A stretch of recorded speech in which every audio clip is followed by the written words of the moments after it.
Hello दोस्तों, आप सभी का स्वागत है समसामयिक घटना चक्र के इस ऑनलाइन प्लेटफॉर्म पर। मैं मोहित यादव आप सभी के बीच उपस्थित हूँ एक बार फिर से। अभी कुछ समय पहले ही, थोड़ी देर पहले अपलोड हुआ था 14 और 15 मार्च 2025 के महत्वपूर्ण करंट अफेयर का वीडियो, और उसके जस्ट बाद देखा जाए तो लगातार लाइन में लगा हुआ है 16 और 17 मार्च का ये वीडियो।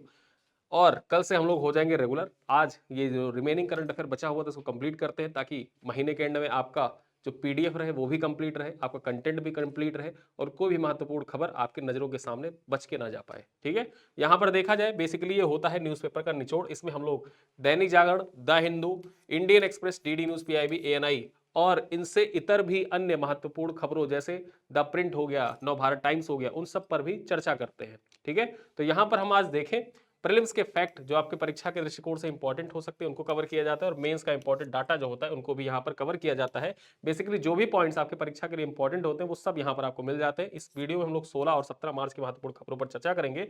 उससे पहले मैं आपको बता देता हूँ अपने पैकेज के बारे में। देखिए, हमारा करंट अफेयर का पैकेज है। ठीक है, इस पैकेज को में जब आप एनरोल करते हैं खुद को, तो यहां पर इस वीडियो लेक्चर के साथ साथ में आप PDF, test, class PPT, complete printable PDF और सब कुछ पा लेते हैं मात्र 18 रुपए में। ठीक है, 18 रुपए में ये सारी चीजें आप पा सकते हैं, और इन सबको पाने के लिए आपको हमारे ऐप पर जाना होगा। आइए मैं आपको बता देता हूं कि कैसे आप हमारे ऐप पर जा सकते हैं। या आप हमारे ऐप पर जाइए या सीधे जाइएगा गूगल पर। ठीक है, और गूगल पर जब आप जाएंगे तो आप सर्च करिएगा समसामयिक घटना चक्र पब्लिकेशन, जिसको आप शॉर्ट में SSGCP भी कहते हैं। ठीक है, इसको आप सर्च करिएगा, होम पेज ओपन होगा। यहां से आप जाएंगे वीडियो लेक्चर के सेक्शन में, वीडियो लेक्चर का सेक्शन ओपन करिएगा, और जैसे ही सेक्शन में आप जाएंगे यहां पर सीधे मार्च 2025 का दिख जाएगा, फरवरी 2025 का दिख जाएगा। इन सब की वैलिडिटी 1 साल है, 1 साल तक वैधता है। 1 साल तक आप कितनी भी बार पीपीटी खोल के देख सकते हैं, कितनी भी बार जाके टेस्ट दे सकते हैं। ठीक है, ये सारी चीजें आप कर सकते हैं। यहां पर आप देख सकते हैं सारी चीजें, वीडियो, पीडीएफ, टेस्ट सब कुछ लगा हुआ है, लगातार लगे हुए हैं। 12-13 कल तक का अपलोड हो गया। आज ये वीडियो जैसे अपलोड होगा उसके बाद तुरंत यहां पर पीडीएफ और टेस्ट लग जाएंगे। ठीक है, तो इस तरीके से देखा जाए ये सारी चीजें आप बाय नाउ पर जब क्लिक करेंगे तो यहां पर आपको दिख रहा है 25 रुपए। ठीक है, जैसे ही आप एनरोल होंगे तो इसमें आपको पर डे 10 एमसीक्यू के टेस्ट तो मिलते ही हैं, पीडीएफ मिलता ही है। प्रिंटेबल पीडीएफ के लिए व्हाट्सएप कम्युनिटी बनी हुई है, वहां पर व्हाट्सएप कम्युनिटी में जुड़ने के लिए ऑप्शन क्या है आपके पास, जब आप एनरोल करेंगे खुद को, एनरोल करने के बाद ये दिया है हमारा हेल्पलाइन नंबर। ठीक है, इस हेल्पलाइन नंबर पे आप कॉल करिएगा। और बहुत से लोग जो खुद को एनरोल कर रखे हैं लेकिन कम्युनिटी से नहीं जुड़े हुए व्हाट्सएप कम्युनिटी के लिए, उनके लिए भी एक सूचना ही है कि आप हमारे हेल्पलाइन नंबर पे कॉल करिएगा। हेल्पलाइन नंबर पे कॉल करने के बाद आपको व्हाट्सएप कम्युनिटी का लिंक सेंड कर दिया जाएगा। आप व्हाट्सएप कम्युनिटी में जुड़ जाइएगा, जहां से आपको प्रिंटेबल पीडीएफ रेगुलर मिलते रहेंगे, और महीने के एंड में जो कंप्लीट पीडीएफ है वो भी आपको मिल जाएगी बाइलिंगुअल। ठीक है, चलो तो ये थी जानकारी। अब आइए स्टार्ट करते हैं अपने जो महत्वपूर्ण करंट अफेयर है उन पे। और उससे पहले एक सूचना ये भी है कि फरवरी का जो कंप्लीट पीडीएफ है वो अपलोड कर दी जा चुकी है व्हाट्सएप कम्युनिटी पर। जो लोग फरवरी माह में नहीं जुड़े हुए थे वो खुद को एनरोल कर सकते हैं, और इस कंप्लीट पीडीएफ को, यानी फरवरी महीने का पूरा कंप्लीट पीडीएफ प्राप्त कर सकते हैं। और ये पीडीएफ मात्र 50 पेज का ही है। ठीक है, 50 पेज में पूरे फरवरी महीने के इंपॉर्टेंट करंट अफेयर कुछ भी छूटा नहीं है। तो चलिए अब हम स्टार्ट करते हैं अपने महत्वपूर्ण जो करंट अफेयर के इंपॉर्टेंट टॉपिक्स हैं। सबसे पहले दिवस पर चर्चा करें तो राष्ट्रीय टीकाकरण दिवस। अब राष्ट्रीय टीकाकरण दिवस है, ये कब मनाया जाता है, तो ये मनाया जाता है 16 मार्च को। कब?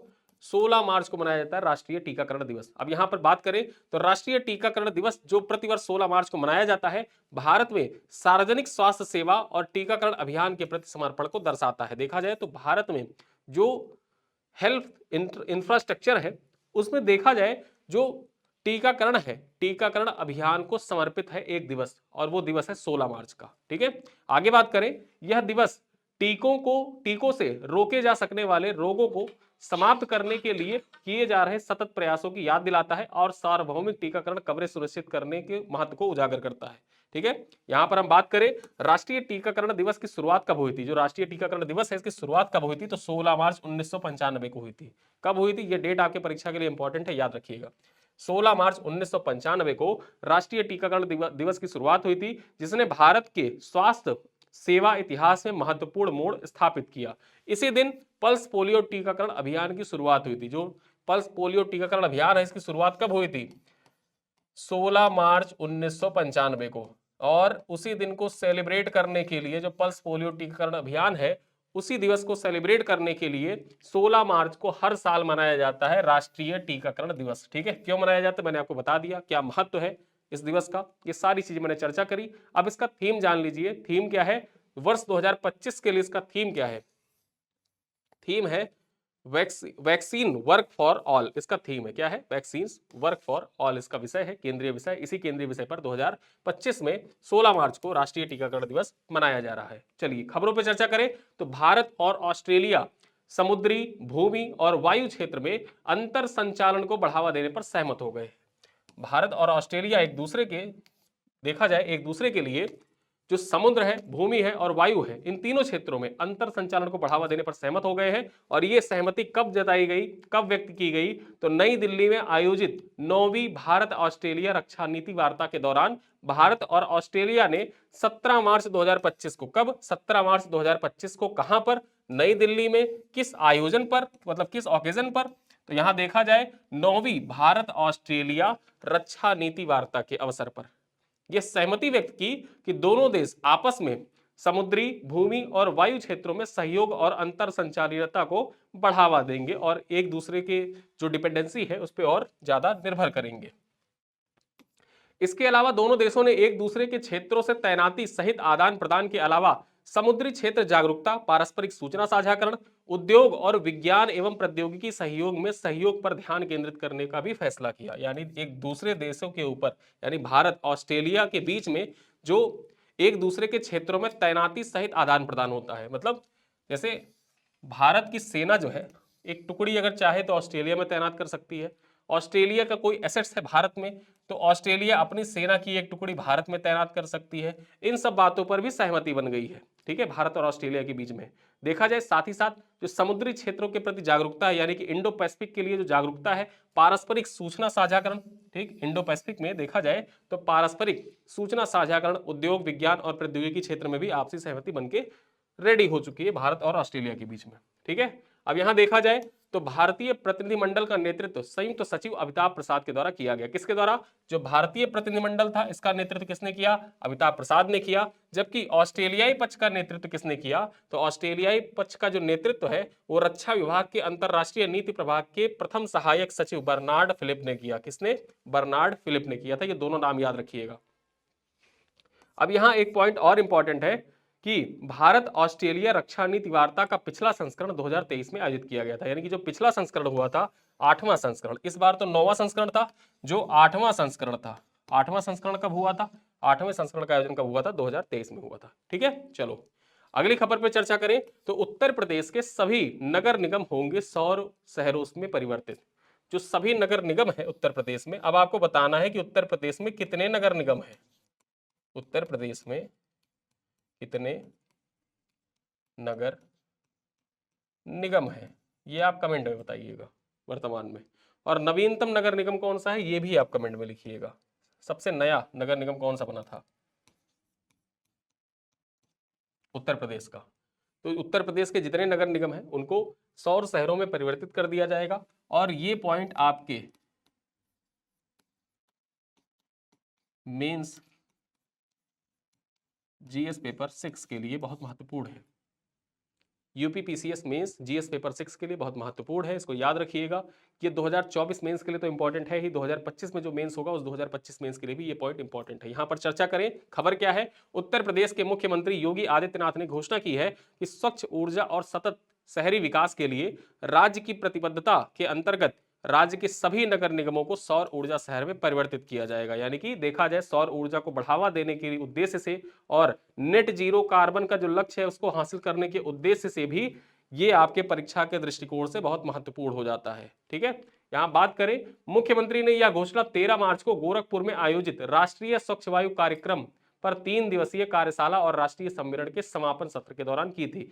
परीक्षा में आपसे डायरेक्टली पूछ सकता है कि राष्ट्रीय स्वच्छ वायु कार्यक्रम पर 3 दिवसीय राष्ट्रीय कार्यशाला का आयोजन या राष्ट्रीय सम्मेलन का आयोजन कहां पर किया गया? इसका आयोजन किया गया था गोरखपुर में, ठीक है। और ये कितने दिनों तक चला था?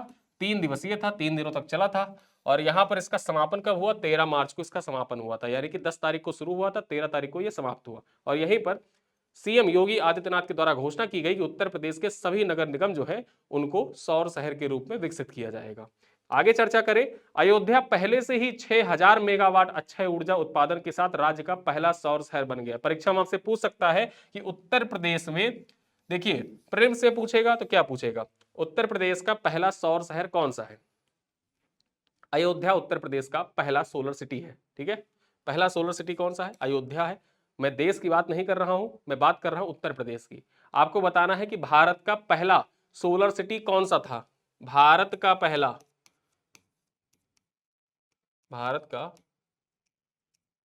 पहला सोलर सिटी कौन सा है? भारत का पहला सोलर सिटी कौन सा है, ये आप कमेंट बॉक्स में बताइएगा। अब यहां पर इंपॉर्टेंट क्यों हो जाता है ये पॉइंट आपके परीक्षा के दृष्टिकोण से? जीएस पेपर 6 में सौर ऊर्जा से संबंधित, जैसे उत्तर प्रदेश सौर ऊर्जा नीति, उसके बारे में आप लिख रहे हैं, तो उत्तर प्रदेश सौर ऊर्जा नीति को बताने के बाद में इस क्वेश्चन, ये जो फॉर्मेट है, इस फॉर्मेट का आप एज इट इज चाहे तो रेडीमेड मटेरियल की तरह यूज कर सकते हैं कि उत्तर प्रदेश सरकार, जो आपने सौर ऊर्जा नीति उत्तर प्रदेश सरकार की लिखी, उसके बाद उसको करंट से कैसे रिलेट करेंगे? करंट से आप ऐसे रिलेट करेंगे कि उत्तर प्रदेश सरकार के द्वारा यह घोषणा की गई है कि उत्तर प्रदेश के सभी नगर निगम को सौर ऊर्जा शहर में परिवर्तित किया जाएगा।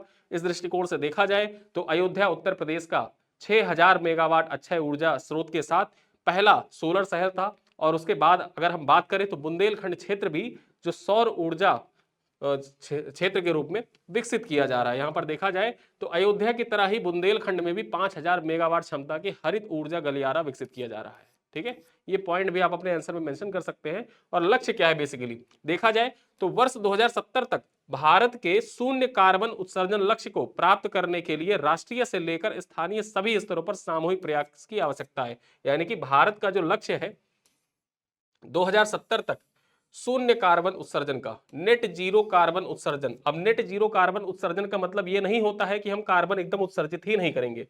इसका मतलब यह है कि जितना कार्बन हम उत्सर्जित करेंगे उतना ही कार्बन अवशोषित भी कर लेंगे। नेट जीरो कार्बन उत्सर्जन का मतलब सीधा सीधा यही होता है। बहुत से लोगों के मन में कंफ्यूजन होता है कि शून्य कार्बन उत्सर्जन का मतलब है कि हम कार्बन एकदम से उत्सर्जित ही नहीं करेंगे। देखिए, ऐसा हो ही नहीं सकता कि कार्बन उत्सर्जित ना हो। ठीक है, तो यहां पर देखा जाए बेसिकली उद्देश्य ही यही होता है नेट जीरो का, कि हम 2070 तक, भारत सरकार ने कहा है कि जितना हम उत्सर्जित करेंगे उतना अवशोषित भी कर लेंगे। और इस दृष्टिकोण से देखा जाए तो सिर्फ केवल केंद्र सरकार ही कोई कदम उठाए, वो कदम अपने लक्ष्य को पूरा करने के लिए नाकाफी ही है। ठीक है, अब वो कदम नाकाफी है तो इसके लिए जरूरी ये है कि स्थानीय स्तर पर भी देखा जाए कदम उठाए जाए महत्वपूर्ण, राज्य सरकार भी कदम उठाए, तभी जाकर हम 2070 तक भारत को शून्य कार्बन उत्सर्जक देश घोषित कर सकते हैं, अपने लक्ष्य को प्राप्त कर सकते हैं। उस दृष्टिकोण से यह पॉइंट बहुत महत्वपूर्ण हो जाता है। चलिए आगे बात करें। विकास कौशल बने हिंदुस्तान पेट्रोलियम के नए सीएमडी। ठीक है, आगे बात करें।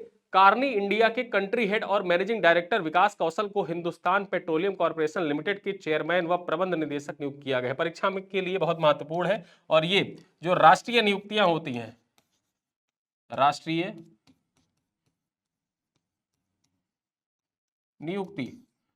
नियुक्ति के दृष्टिकोण से बहुत ही महत्वपूर्ण है आपके एग्जाम के लिए कि जो एचपी है यानी कि हिंदुस्तान पेट्रोलियम लिमिटेड है, उसके एमडी और सीईओ कौन बने हैं, उसके सीएमडी कौन बने, चीफ मैनेजिंग डायरेक्टर कौन बने, सीएमडी चीफ मैनेजिंग डायरेक्टर कौन बने हैं? तो यहां पर देखा जाए प्रबंध निदेशक बने हैं कौन? विकास कौशल। नाम याद रखिएगा, विकास कौशल। आगे हम बात करें, यह पहली बार है जब प्राइवेट सेक्टर से किसी व्यक्ति को पीएसयू ऑयल कंपनी का शीर्ष पद मिला है। इसी वजह से इनका नाम बहुत महत्वपूर्ण हो जाता है। पहली बार है कि प्राइवेट सेक्टर का कोई व्यक्ति जो सरकारी पीएसयू है उसमें शीर्ष पद पर पहुंचा है। इसी वजह से विकास कौशल का नाम बहुत महत्वपूर्ण है और यह नाम आपकी परीक्षा में जरूर पूछा जाएगा। ऐसे कोई नाम होते हैं, रैंडम नाम आप जैसे याद करते हैं तो जब आप किताब पढ़ेंगे लास्ट में जाके, ठीक है, अब लास्ट में जब आप पढ़ रहे होंगे तो उस टाइम आपके पास सामने किताब होगा, उसमें सीधा सीधा नियुक्तियों में लिखा होगा, इधर लिखा होगा एचपी और एचपी के सामने लिखा होगा नियुक्ति में इनका नाम विकास कौशल। अब विकास कौशल का नाम महत्वपूर्ण क्यों है, इन सब चीजों के बारे में वहां पर कुछ भी नहीं लिखा होगा। अब महत्वपूर्ण कैसे है उसके लिए आपको वीडियो देखना जरूरी होगा। जैसे आपने कहीं वीडियो देख लिया, अब ये चीज आपके दिमाग में बैठ जाएगी कि ये पहली बार है कि कोई प्राइवेट सेक्टर का व्यक्ति जो है वो सरकारी पीएसयू में इतने बड़े पद पर पहुंचा है। तो इस वजह से आप सोचेंगे कि ये नाम महत्वपूर्ण हो सकता है विकास कौशल का। इसी वजह से आप इसको हाईलाइट करके रखेंगे, ट्रिपल स्टार, 4 स्टार, जो भी आप लगाना चाहेंगे लगा के रखेंगे, तब आपको ये चीज याद रहेगा और परीक्षा में ऐसे ही पॉइंट पूछे जाते हैं। ठीक है, आगे बात करें। ICC player of the month जो फरवरी महीना है, फरवरी महीने के लिए ICC player of the month 2025 के विजेता की घोषणा कर दी गई है। 12 मार्च 2025 को आईसीसी ने प्लेयर ऑफ द मंथ फरवरी 2025 के विजेता नाम की घोषणा की। और यहां पर देखा जाए पुरुष वर्ग में शुभमन गिल को, ठीक है, किसको, शुभमन गिल को ICC player of the month चुना गया है। जबकि महिला कैटेगरी जो है इसमें ऑस्ट्रेलिया की एलाना किंग को, किसको, एलाना किंग जो है ऑस्ट्रेलिया की स्पिनर है, इनको प्लेयर ऑफ द मंथ चुना गया है, ठीक है, फीमेल कैटेगरी में। अब यहां बात करें, यह तीसरी बार है जब शुभमन गिल, यहां सुमन गिल लिख गया है,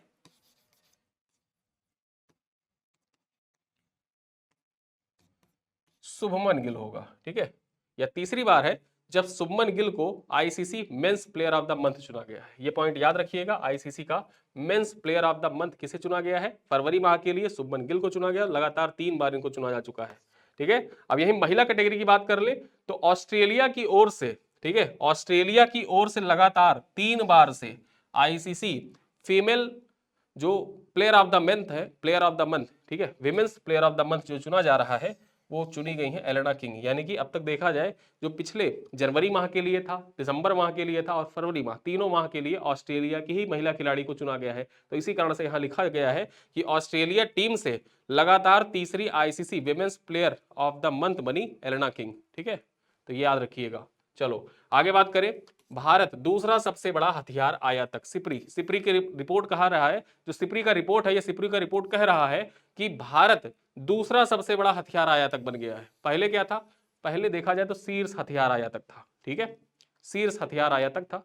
और यहां पर देखा जाए अब भारत दूसरे पर पहुंच गया है। Stockholm International Peace Research Institute SIPRI की रिपोर्ट के अनुसार वैश्विक हथियार आयात में भारत की हिस्सेदारी 2020-24 की अवधि में घटकर 8.3% हो गई, ठीक है, यानी कि देखा जाए 2020 से 24 की जो अवधि है इसमें घट के कितनी हो गई है, 8.3% हो गई है, जिससे यह यूक्रेन के बाद दूसरा सबसे बड़ा हथियार आयातक देश बन गया है। घट गई है इसकी, तो इस वजह से यूक्रेन पहले पे चला गया है और यूक्रेन के बाद किसका स्थान आ गया, भारत का स्थान आया है। आगे यहां बात करें, रूस भारत का शीर्ष आपूर्तिकर्ता बना रहा, लेकिन इसकी हिस्सेदारी 72%, यानी कि 2010 से 2014 के बीच में देखा जाए तो जो रूस की हिस्सेदारी थी, यानी रूस से भारत जो हथियार खरीदता था उसकी हिस्सेदारी थी 72%। लेकिन ये घट के अब कितना हो गया, 2020 से 24 की अवधि में देखा जाए ये घट के हो गया कितना, 36%, 36% हो गया, ठीक है, जस्ट आधा। आगे बात करें, फ्रांस भारत का दूसरा सबसे बड़ा आपूर्तिकर्ता बनकर उभरा है और यहां पर देखा जाए इसके कुल निर्यात का 28% भारत को ही गया है। जो फ्रांस अपना कुल निर्यात करता है हथियारों का वो 28% अकेले आता है कहां पर, भारत में। इस दृष्टिकोण से देखा जाए तो रूस के बाद भारत का दूसरा सबसे बड़ा आपूर्तिकर्ता देश कौन सा बन गया है, फ्रांस बन गया है, सबसे बड़ा रूस है। और अगर जो हम ओवरऑल की बात कर ले, हथियार आयातक की बात कर ले कि दुनिया में सबसे शीर्ष हथियार आयातक कौन है, वो है यूक्रेन। दूसरे नंबर पर कौन आता है, वो आता है भारत, ठीक है। चलिए अगली खबर पर चर्चा करें तो प्रयागराज में बनेगा देश का पहला स्थायी कलाग्राम। जो स्थायी कलाग्राम है ये कहां पर बन के तैयार होगा, ये बन के तैयार होगा प्रयागराज में, ठीक है। आप जानते होंगे जब महाकुंभ लगा हुआ था तो महाकुंभ के समय पर, ठीक है, महाकुंभ में देखा जाए तो कलाग्राम बहुत चर्चा में रहा था। इस कलाग्राम में हजारों प्रस्तुतियां हुई महाकुंभ के दौरान और यहां पर देखा जाए लगभग 15,000 कलाकारों ने अपनी प्रस्तुति दी थी महाकुंभ में। और उसी तर्ज पर देखा जाए तो स्थायी कलाग्राम, वो जो कुंभ में बना वो तो अस्थायी था, लेकिन अब पहला स्थायी कलाग्राम कहां पर बनकर तैयार होगा, ये भी प्रयागराज में बनकर तैयार होगा। कहां बनेगा ये जान लेते हैं। तो उत्तर मध्य क्षेत्र सांस्कृतिक केंद्र जो एनसीजेडसीसी है, एनसीजेडसीसी उत्तर मध्य क्षेत्र सांस्कृतिक केंद्र के तहत देश का पहला स्थायी कलाग्राम प्रयागराज में बनेगा, ठीक है। आगे देखें, संस्कृति मंत्रालय ने स्थायी कलाग्रामों की स्थापना को मंजूरी दे दी है। प्रयागराज में कलाग्राम 1 साल के अंदर बनकर तैयार हो जाएगा। ज्ञातव्य है कि महाकुंभ के दौरान संगम में बने कलाग्राम में 15,000 कलाकारों ने अपनी प्रस्तुतियां दी थी, ठीक है। तो इस वजह से ये पॉइंट इंपॉर्टेंट हो जाता है। कलाग्राम बहुत से कलाकार जैसे शंकर माधवन हो गए, फिर उसके बाद में देखा जाए तो जितने भी जैसे श्रेया घोषाल हो गई, बी प्राक हो गए, ये सारे लोग आए हुए थे, ठीक है। ये सारे लोग कलाग्राम में आए थे, अपनी इन्होंने प्रस्तुति दी, बहुत से नृत्य प्रस्तुति हुए, बहुत संगीत प्रस्तुति हुई। इन्हीं चीजों के लिए कलाग्राम मशहूर होता है। और कलाग्राम देश का पहला कहां पे बनकर तैयार होगा, अस्थायी रूप से प्रयागराज में बनकर तैयार होगा। आगे देखें, वीरेंद्र ओझा महाराष्ट्र हिंदी साहित्य पुरस्कार के लिए चयनित। जो महाराष्ट्र हिंदी साहित्य पुरस्कार के लिए चयनित हुए हैं वीरेंद्र ओझा, इनके बारे में पॉइंट्स पर चर्चा करें तो महाराष्ट्र हिंदी साहित्य अकादमी की ओर से वर्ष 2023-24 के लिए साहित्य पुरस्कारों की घोषणा कर दी गई है। ये है वीरेंद्र ओझा, और इनको देखा जाए तो पुरस्कारों की घोषणा में प्रयागराज निवासी भारतीय राजस्व सेवा के वरिष्ठ अधिकारी वीरेंद्र ओझा को हिंदी साहित्य में उनके विशेष योगदान के लिए जैनेन्द्र कुमार उपन्यास पुरस्कार स्वर्ण के लिए चुना गया है। ठीक है, किस पुरस्कार के लिए चुना गया है? जैनेन्द्र कुमार उपन्यास स्वर्ण पुरस्कार। ठीक है, इसके लिए इनको चुना गया है। किसको चुना गया है? इनका नाम है वीरेंद्र ओझा, और ये देखा जाए तो भारतीय राजस्व सेवा के वरिष्ठ अधिकारी हैं, और इनका संबंध कहां से है? प्रयागराज से है। ठीक है, कहां से? प्रयागराज से इनका संबंध है। इनकी कृति क्या है? जो उनकी कृति इलाहाबाद डायरी एक गैर मामूली दास्तान। ठीक है, इलाहाबाद डायरी एक गैर मामूली दास्तान इनकी कृति है, और इसी कृति के लिए इनको जैनेन्द्र कुमार उपन्यास स्वर्ण पुरस्कार के लिए चयनित किया गया है। आगे देखें, उन्हें यह पुरस्कार 18 मार्च को मुंबई में आयोजित होने वाले अकादमी के हिंदी साहित्य पुरस्कार समारोह के दौरान सम्मानित किया गया, यानी कि आज ही इनको यह पुरस्कार प्रदान किया गया है वीरेंद्र ओझा जी को। अब चलिए आगे बात करें। अगली खबर है हमारी, पहली बार G20 व्यापार निवेश कार्य समूह बैठक की मेजबानी करेगा दक्षिण अफ्रीका। जैसा कि आप सबको पता है कि जब भारत में G20 की बैठक हुई, उसी बैठक के दौरान जो अफ्रीकी समूह है उसको बनाया गया था G20 का मेंबर। ठीक है, और उसके बाद देखा जाए तो दक्षिण अफ्रीका पहली बार व्यापार और निवेश कार्य समूह बैठक की मेजबानी करने जा रहा है। ठीक है, मेजबानी करने जा रहा है। पॉइंट्स क्या है? यह बैठक वर्चुअल माध्यम से 18 मार्च से 20 मार्च के बीच होगी। कब से कब तक? 18 मार्च से 20 मार्च के बीच में इसका आयोजन किया जाएगा। इसमें G20 सदस्य देशों के साथ साथ यूरोपीय संघ और अफ्रीकी संघ के वरिष्ठ अधिकारी भी शामिल होंगे। देखिए, जो G20 है बेसिकली यहां पर देखा जाए तो जो 19 देश है और साथ साथ में दो समूह, एक यूरोपियन यूनियन और एक अफ्रीकन यूनियन, ये दोनों यहां पर शामिल है। ठीक है, G20 जो है इसमें 19 देश शामिल है, और उसके इतर देखा जाए तो अफ्रीकन यूनियन और यूरोपियन यूनियन, यूरोपीय संघ और अफ्रीकी संघ दोनों सम्मिलित है इसमें।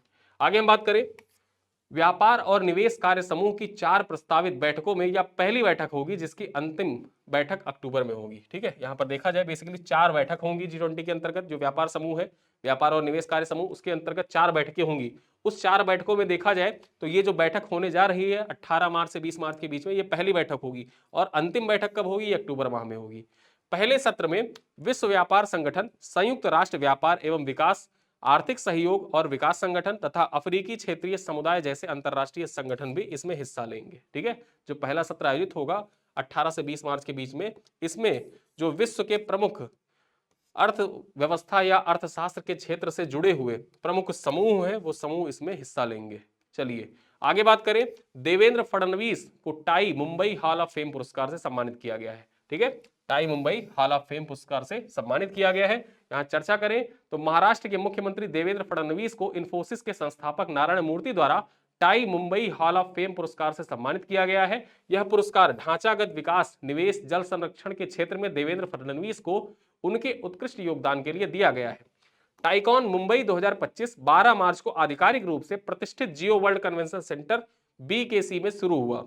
टाई मुंबई द्वारा आयोजित यह प्रमुख सम्मेलन 18वें संस्करण में 3000 से अधिक प्रतिभागी यहां पर सम्मिलित हुए। ठीक है, तो ये पॉइंट याद रखिएगा, आपके परीक्षा के दृष्टिकोण से इंपॉर्टेंट है कि टाइकॉन मुंबई 2025 का आयोजन कहां पर किया गया?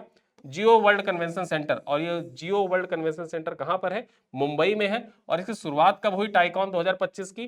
टाइकॉन 2025 की शुरुआत हुई थी 12 मार्च को, इसकी आधिकारिक शुरुआत हुई। कौन सा संस्करण था? 18वां संस्करण था, और यहां पर लगभग 3000 प्रतिभागी शामिल हो रहे हैं। और हॉल ऑफ फेम पुरस्कार, जो tie Mumbai hall of fame पुरस्कार है, इससे किसे सम्मानित किया गया है? तो देवेंद्र फडणवीस को सम्मानित किया गया है, महाराष्ट्र के CM है। और इनको tie Mumbai hall of fame पुरस्कार किसके द्वारा दिया गया है? नारायण मूर्ति के द्वारा दिया गया है। यहां पर आप देख सकते हैं, इन्फोसिस के को-फाउंडर है नारायण मूर्ति, इन्हीं के द्वारा यह अवार्ड दिया गया है। ठीक है, चलिए आगे बात करें, कनाडा में 2 भारतवंशी मंत्री। अब यहां पर कनाडा है, यहां पर 2 भारतवंशी महिलाएं हैं, इनको मंत्री का पद दिया गया है। अब कौन कौन सा मंत्रालय दिया गया है, इन सब के बारे में डिटेल से चर्चा करते हैं। तो कनाडा के नवनियुक्त प्रधानमंत्री मार्क कार्नी ने 24 मंत्रियों की कैबिनेट बनाई है, तथा उनकी कैबिनेट में भारतीय मूल की 2 महिलाएं, कमल खेड़ा और अनीता आनंद को शामिल किया गया है। किसको किसको? कमल खेड़ा, ये है कमल खेड़ा और ये है अनीता आनंद, इन दोनों को सम्मिलित किया गया है उनकी कैबिनेट में। ठीक है, मार्क कार्नी बने हैं नए प्रधानमंत्री, कहां के? कनाडा के। आगे देखें, कमल खेड़ा का जन्म दिल्ली में हुआ था, उन्होंने कनाडा के स्वास्थ्य मंत्री बनाया गया है। ठीक है, जो कमल खेड़ा है उनको क्या बनाया गया है? कनाडा का स्वास्थ्य मंत्री बनाया गया कमल खेड़ा को। ठीक है, ये पॉइंट याद रखिएगा। और जबकि अनीता आनंद को इनोवेशन, विज्ञान और उद्योग मंत्री बनाया गया है। क्या बनाया गया है? इनोवेशन, साइंस एंड इंडस्ट्री का मिनिस्ट्री इनको सौंपा गया है। किसको? अनीता आनंद को। ये पॉइंट भी याद रखिएगा, आपके परीक्षा के दृष्टिकोण से बहुत महत्वपूर्ण है। अनीता आनंद पूर्व में कनाडा राष्ट्रीय रक्षा मंत्री, ट्रेजरी बोर्ड की अध्यक्ष रह चुकी है तथा 2019 में ओक विले से सांसद चुनी गई थी। जो अनीता आनंद है, ये 2019 में जब चुनाव हुआ था तो ओक विले से सांसद चुनी गई थी अनीता आनंद। और ये पूर्व में देखा जाए, अभी जो इनोवेशन मंत्री बनने से पहले ये राष्ट्रीय रक्षा मंत्री भी रह चुकी है कनाडा की, और ट्रेजरी बोर्ड की अध्यक्ष भी रह चुकी हैं अनीता आनंद। नाम इंपॉर्टेंट है, याद रखिएगा। आगे देखें, no money for terror conference का चौथा संस्करण आयोजित किया गया है। अब ये इंपॉर्टेंट क्यों हो जाता है? पीवाईक्यू में no money for terror conference से संबंधित प्रश्न आपसे पूछे जा चुके हैं। ठीक है, और क्या पूछा था? इसका आयोजन कहां पर किया गया? आयोजन इसका आयोजन बहुत महत्वपूर्ण है। इसका आयोजन कहां पर किया गया? बेसिकली जो टेरर फंडिंग होती है, टेरर फंडिंग को रोकने के लिए ही no money for terror conference का आयोजन किया जाता है। यहां पर बात करें तो म्यूनिख में आयोजित चौथा नो मनी फॉर टेरर का सम्मेलन में आतंक वित्त पोषण से निपटने एवं वैश्विक प्रयासों पर चर्चा हुई, जिसमें डिजिटल वित्तीय नेटवर्क और सीमा पार लेन देन चुनौतियों पर जोर दिया गया। बेसिकली इसका फोकस यही था कि जो सीमा पार चुनौतियां हैं उन पर फोकस किया जाए। भारत 2018 से इस सम्मेलन में सक्रिय रूप से भाग ले रहा है। जो ये सम्मेलन है, इस बार चौथा संस्करण आयोजित किया गया था और 2018 से इसकी शुरुआत हुई थी और 2018 से लगातार भारत इसमें पार्टिसिपेट कर रहा है। इस सम्मेलन में भारत ने अंतरराष्ट्रीय सहयोग बढ़ाकर आतंकवाद के खिलाफ अपनी प्रतिबद्धता को दोहराई है। ठीक है, भारत द्वारा आतंकवाद के खिलाफ जो अपनी प्रतिबद्धता है उसको दोहराया गया है। यहाँ पर आगे हम बात करें, तमिलनाडु सरकार ने अपने बजट से रुपए का प्रतीक हटाया है। जो तमिलनाडु सरकार का बजट था, यहां आप देख सकते हैं, पहले इस तरह होता था। 2024 में जो बजट था, बजट का लोगो इस प्रकार से था, लेकिन ये जो रुपए का लोगो है इसको हटा दिया है और यहां को देखा जाए तो ये रुबाई, ये तमिल शब्द का रुबाई है। तमिल शब्द में इसको रुबाई कहते हैं, इस वर्ड को रुबाई कहा जाता है। ठीक है, और ये रुपया होता था इसका मतलब, तो रुपए शब्द को हटा दिया गया है। यहां पर देखा जाए, तमिलनाडु सरकार मुख्यमंत्री एमके स्टालिन के तहत राज्य बजट लोगों में भारतीय रुपया का प्रतीक था, ये इसको हटाकर तमिल अक्षर रुबाई, ठीक है, ये है रुबाई, को बदल दिया गया है, जिससे तमिल भाषाई गर्व को सुदृढ़ किया गया है। ये लोग बेसिकली तमिल भाषा जो है उसको बढ़ावा देने के उद्देश्य से, जो भारत के अन्य राज्यों में या पूरे भारत में हम लोग सिंबल यूज करते हैं ये, ठीक है, 2008 में डी उदय कुमार के द्वारा इसका सिंबल को बनाया गया था। आईआईटी गुवाहाटी के प्रोफेसर है वर्तमान में देखा जाए तो, डी उदय कुमार, उनके द्वारा सिंबल बनाया गया था। लेकिन तमिलनाडु जो है ये विभिन्न मामलों पर देखा जाए अब कुछ अलग रुख अपना रहा है। जैसे जो 3 भाषा फॉर्मूला था, वो 3 भाषा फॉर्मूला के इतर जा रहा है तमिलनाडु। और उसके बाद अब देखा जाए तो ये रुपए का जो सिंबल था जिसको पूरा भारत मान रहा है, उसको हटा के इन्होंने अपना सिंबल, क्षेत्रीय सिंबल लगा दिया। तो इससे क्षेत्रवाद को बढ़ावा मिल रहा है। ये क्षेत्रवाद को बढ़ावा देने का ही कार्य हो रहा है। और इन सब पॉइंट्स को आप चाहे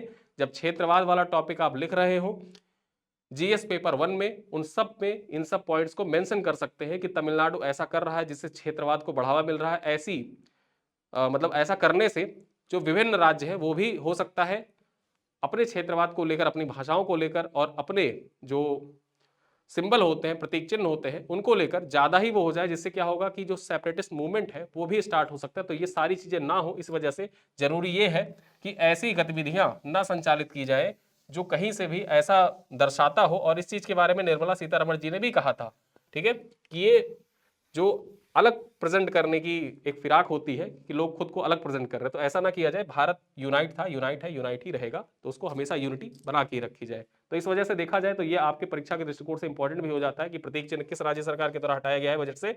तमिलनाडु राज्य सरकार के द्वारा बजट से जो रुपए का प्रतीक चिन्ह है उसको हटाया गया है और उसके स्थान पर रुबाई शब्द का प्रयोग किया गया है। यहां पर देखें, इस कदम को हिंदी के आरोपण और राष्ट्रीय शिक्षा नीति के खिलाफ तमिलनाडु के व्यापक प्रतिरोध का हिस्सा माना जा रहा है, जिसे राज्य अपनी भाषाई और सांस्कृतिक पहचान के लिए खतरा मानता है। मतलब तमिलनाडु राज्य सरकार कह रही है कि जो हिंदी का आरोपण है, ठीक है, हिंदी का आरोपण और राष्ट्रीय शिक्षा नीति को लागू ही नहीं कर रहा है, ठीक है, तमिलनाडु, और उसको राज्य के लिए खतरा बता रहा है, अपनी सांस्कृतिक पहचान के लिए खतरा मान रहा है।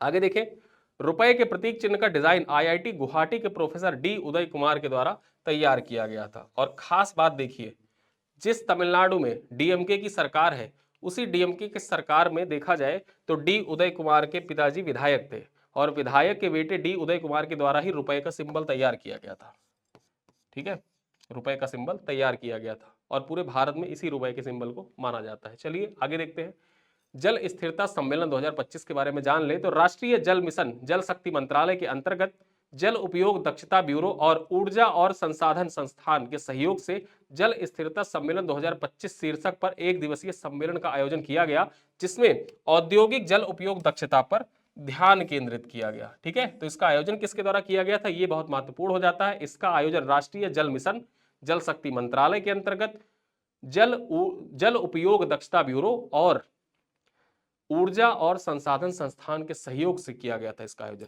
ठीक है, यहां पर देखा जाए जल उपयोग दक्षता ब्यूरो तथा ऊर्जा और संसाधन संस्थान टेरी के सहयोग से इसका आयोजन किया गया था।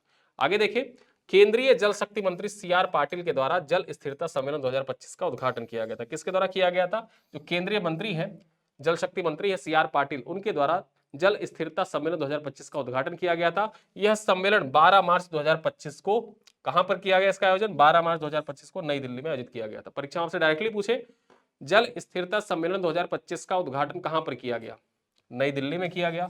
कब किया गया, 12 मार्च को किया गया। उद्घाटन किसके द्वारा किया गया, तो सीआर पाटिल के द्वारा किया गया। वर्तमान में जल शक्ति मंत्री कौन है, सीआर पाटिल ही है। ठीक है, इतने पॉइंट ही आपको याद रखने हैं।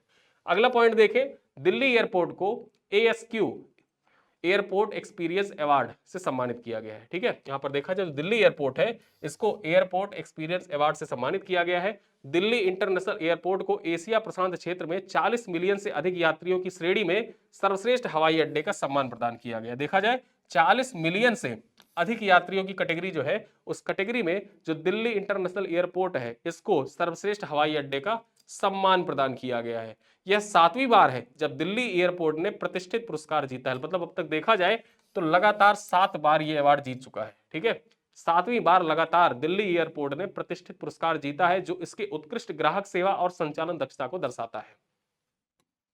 ठीक है, संचालन दक्षता को दर्शाता है। आगे देखिए, भारत दुबई में एफडीआई में शीर्ष स्रोत बनकर उभरा है। जो भारत है, ये दुबई में फॉरेन डायरेक्ट इन्वेस्टमेंट जो होती है, जैसे एफडीआई है, एफडीआई को शॉर्ट में तो एफडीआई कहते हैं, फॉरेन डायरेक्ट इन्वेस्टमेंट होता है इसका पूर्ण रूप। अब यहां पर देखा जाए, भारत दुबई के अंदर एफडीआई का शीर्ष स्रोत बनकर उभरा है, यानी दुबई में इन्वेस्ट कर रहा है भारत। पॉइंट्स क्या है, दुबई की कर नीतियों, व्यापार अनुकूल वातावरण और बुनियादी ढांचों में भारतीय निवेशकों को आकर्षित किया है, जिससे दुबई ग्रीनफील्ड एफडीआई के लिए शीर्ष गंतव्य बना है। ठीक है, दुबई जो है ये ग्रीनफील्ड एफडीआई के लिए शीर्ष गंतव्य बनकर उभरा है भारतीय निवेशकों के लिए। भारत बना दुबई में विदेशी प्रत्यक्ष निवेश का प्रमुख स्रोत। 2024 में भारत ने 21.5% हिस्सेदारी। अगर देखा जाए दुबई की जो पूरा एफडीआई आया, तो 2024 में दुबई में जितना भी एफडीआई आया, उसका 21.5% हिस्सेदारी जो था वो अकेले भारत का था। और इसी के साथ भारत ने क्या किया कि अमेरिका, फ्रांस और ब्रिटेन को भी पीछे छोड़ दिया एफडीआई के मामले में, दुबई में निवेश करने के मामले में। ठीक है, तो इस वजह से देखा जाए आपकी परीक्षा के लिए बहुत मोस्ट इंपॉर्टेंट टॉपिक है, और ये अर्थव्यवस्था के क्षेत्र से संबंधित है। इस वजह से इंपॉर्टेंट हो जाता है आपके परीक्षा के दृष्टिकोण से भी, कि दुबई में शीर्ष एफडीआई स्रोत बनकर कौन उभरा है, भारत उभरा है। परसेंटेज कितना है 2024 में, तो 2024 में भारत कुल हिस्सेदारी कितनी है, 21.5% हिस्सेदारी है। ठीक है, और इसने अमेरिका, फ्रांस, ब्रिटेन, स्विट्जरलैंड को भी पीछे छोड़ दिया है। अमेरिका की हिस्सेदारी देखा जाए तो मात्र लगभग 15% के आसपास है, फ्रांस 13%, ब्रिटेन 9% और 6.3% के आसपास स्विट्जरलैंड का है हिस्सेदारी एफडीआई में। ठीक है, इस प्रकार देखा जाए सबसे बड़ा निवेशक देश कौन बन गया है, भारत बन गया है। चलिए आगे बात करें, फिट इंडिया कार्निवल का उद्घाटन। अब फिट इंडिया कार्निवल जो है, इसका उद्घाटन किया गया, किसके द्वारा किया गया है, युवा मामलों और खेल मंत्री डॉक्टर मनसुख मांडविया ने नई दिल्ली में फिट इंडिया कार्निवल का उद्घाटन किया है, जिसमें उन्होंने खेलों को विकसित भारत के लिए संस्कृति और जीवन शैली का अभिन्न हिस्सा बताया। ठीक है, यहां पर देखा जाए जो फिट इंडिया कार्निवल है, इसका उद्घाटन कहां पर किया गया, किसके द्वारा किया गया, कहां पर, नई दिल्ली में किया गया है। किसके द्वारा किया गया है, तो युवा मामलों और खेल मंत्री जो है डॉक्टर मनसुख मांडवीय, इनके द्वारा किया गया है। और जो स्पोर्ट्स होता है उसका जीवन शैली और संस्कृति का अभिन्न हिस्सा माना गया है। आगे बात करें, फिट इंडिया कार्निवल जो है एक 3 दिवसीय उत्सव है। यहां पर देखा जाए जो फिट इंडिया कार्निवल है ये एक 3 दिवसीय उत्सव है। ठीक, 3 दिवसीय उत्सव है जिसमें रस्सी कूद, स्थिर cycling, arm wrestling, cricket, bowling, squat, pushup challenge जैसी विभिन्न खेल गतिविधियों को फिटनेस को बढ़ावा देने से, मतलब फिटनेस को बढ़ावा देने के उद्देश्य से इनको जोड़कर देखा जा रहा है। और ये एक 3 दिवसीय जो उत्सव है, 3 दिवसीय उत्सव के रूप में इसको सेलिब्रेट किया जा रहा है। इसकी शुरुआत कहां से हुई थी? नई दिल्ली से हुई थी। किसके द्वारा शुरू किया गया? मनसुख मांडवीय के द्वारा शुरू किया गया। ये सारे पॉइंट आपके परीक्षा के लिए इंपॉर्टेंट है। अब आइए इन्हीं स्लाइड पर जो अभी तक हमने पढ़ा उसी पर आधारित कुछ प्रश्न है। इन प्रश्नों का उत्तर आपको कमेंट बॉक्स में देना है। पहला प्रश्न क्या है? भारत और ऑस्ट्रेलिया के बीच 9वीं रक्षा नीति वार्ता कहां आयोजित की गई? आपको बताना है सिडनी, नई दिल्ली, मेलबर्न या कैनबरा में। उसके बाद देखें क्वेश्चन नंबर 2, उत्तर प्रदेश का पहला सौर शहर कौन बना? उत्तर प्रदेश का पहला सौर शहर कौन सा था? कानपुर, लखनऊ, वाराणसी या अयोध्या? ऑप्शन मतलब क्वेश्चन नंबर 3 है, हिंदुस्तान पेट्रोलियम कॉर्पोरेशन लिमिटेड के नए चेयरमैन व प्रबंध निदेशक कौन बने हैं? ठीक है, सीएमडी कौन बने हैं? संजीव सिंह, विकास कौशल, एमके सुरेश या आरके सिंह? क्वेश्चन नंबर 4 है, फरवरी 2025 के लिए आईसीसी पुरुष वर्ग में प्लेयर ऑफ द मंथ किसे चुना गया है? विराट कोहली, रोहित शर्मा, शुभमन गिल या स्टीव स्मिथ? क्वेश्चन नंबर 5 है, वर्ष 2020 से 24 की अवधि में भारत वैश्विक स्तर पर हथियार आयात करने में किस स्थान पर रहा? फर्स्ट, सेकंड, थर्ड या फोर्थ? क्वेश्चन नंबर 6 है, निम्नलिखित कथनों पर विचार करें। भारत का पहला अस्थायी कलाग्राम प्रयागराज में स्थापित किया जाएगा।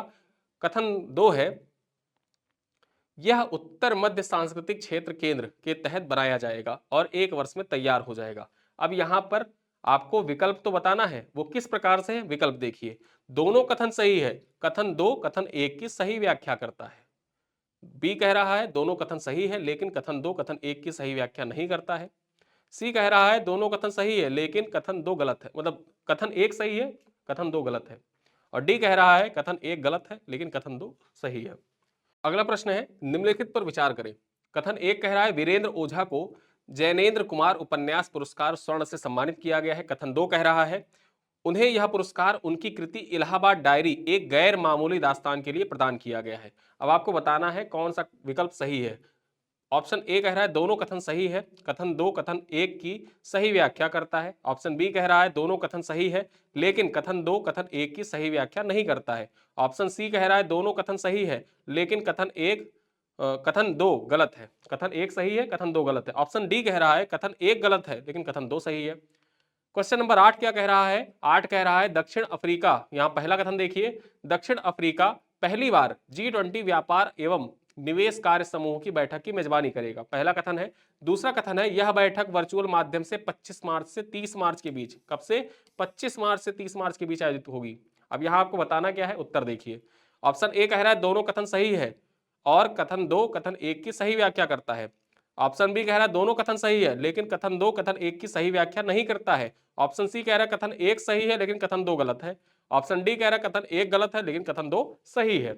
और यहां पर देखें तो प्रश्न संख्या 9 क्या कह रहा है, निम्नलिखित पर विचार कीजिए। पहला कथन है कनाडा के प्रधानमंत्री मार्क कार्नी ने अपनी कैबिनेट में भारतीय मूल की 2 महिलाओं को शामिल किया है। पहला कथन है। दूसरा कथन कह रहा है कमल खेड़ा को कनाडा का स्वास्थ्य मंत्री और अनीता आनंद को इनोवेशन, विज्ञान और उद्योग मंत्री नियुक्त किया गया है। आपको बताना है दोनों कथन सही है तथा कथन 2 कथन 1 की सही व्याख्या करता है। ऑप्शन बी कह रहा है दोनों कथन सही है लेकिन कथन 2 कथन 1 की सही व्याख्या नहीं करता है। ऑप्शन सी कह रहा है कथन 1 सही है लेकिन कथन 2 गलत है। ऑप्शन डी कह रहा है कथन 1 गलत है लेकिन कथन 2 सही है। और यहां पर अंतिम प्रश्न है, तमिलनाडु सरकार ने अपने बजट के लोगो में भारतीय रुपए के प्रतीक को हटा दिया है। ठीक है, जो उनका बजट का लोगो था उससे भारतीय जो रुपए का लोगो था उसको हटा दिया है। आगे देखें, दूसरा कथन कह रहा है इससे तमिल भाषा और संस्कृति गर्व को बढ़ाने तथा हिंदी के आरोपण के विरोध करने के रूप में देखा जा रहा है। अब यहां आपको बताना है कि दोनों कथन सही है और कथन 2 कथन 1 की सही व्याख्या करता है। दोनों कथन गलत है, मतलब दोनों कथन सही है लेकिन कथन 2 कथन 1 की सही व्याख्या नहीं करता है, व्याख्या नहीं कर रहा है। ऑप्शन सी कह रहा है कथन 1 सही है लेकिन कथन 2 गलत है। और ऑप्शन डी कह रहा है कथन 1 गलत है लेकिन कथन 2 सही है।